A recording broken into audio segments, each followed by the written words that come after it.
5 minutes till the close, just less than that. We're down 1.8% or so on the Dow as we approach the close. I said I'd find another trader. I tried 17 others.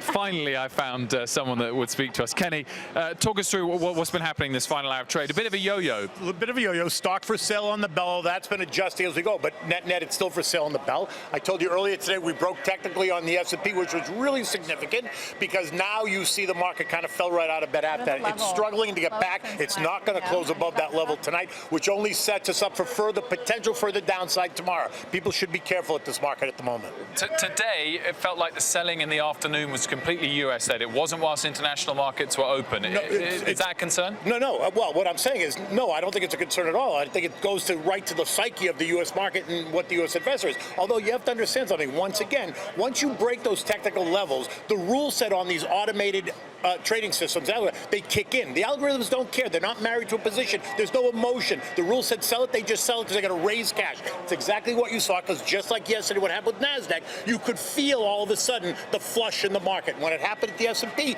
today, you could feel the flush in the market. They're going to close them closer to the lows, and I just think that sets us up just for another test lower tomorrow. 2,700, I think, would be the level you want to look at on the S&P. Which sector have you seen the most action in the last couple of hours of trade? Well, listen, financials certainly have come under a lot of pressure. I think because you've seen rates come back a little bit, but financials have come out. Utilities, on the other hand, have been quite defensive, right? And that makes sense, certainly in the tone of today. Okay, Kenny, I'll leave you to the close. Thanks very much for joining us, as always. We have got just under 3 minutes left of trade. We're down 490 points on the Dow. That's just shy of 2%. We were down 699 points at the low of the session on the Dow. So we're well off those lows, but still a pretty terrible day of trade, particularly when you follow a day of 3 or 4% declines yesterday.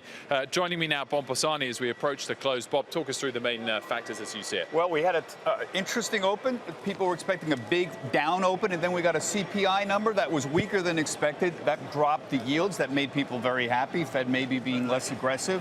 Was that the key factor earlier in the week for the selling? Yes. The rise in yields. So this absolutely, is yes. Big offset. Absolutely. But remember, there's a lot of complicated things to do with it. I would say that was the biggest single factor.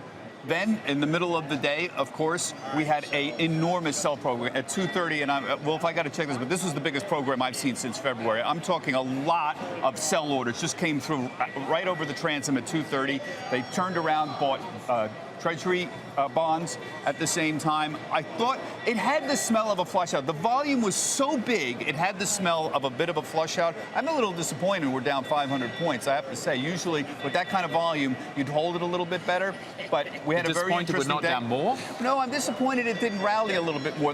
There was so much selling there, it had the smell of a bit of a capitulation. I think the important thing is the beaten up stuff, your Microsofts and Apples, for example, they relatively outperformed the rest of the market. Your stuff that was more defensive and had done better recently, your Pfizers and your Mercks, they generally were the worst performers. And we had some very sector-specific stories. That low yield story, flattening yield curve, hurt the banks. That's a sector-specific story. Could it be fears on earnings tomorrow?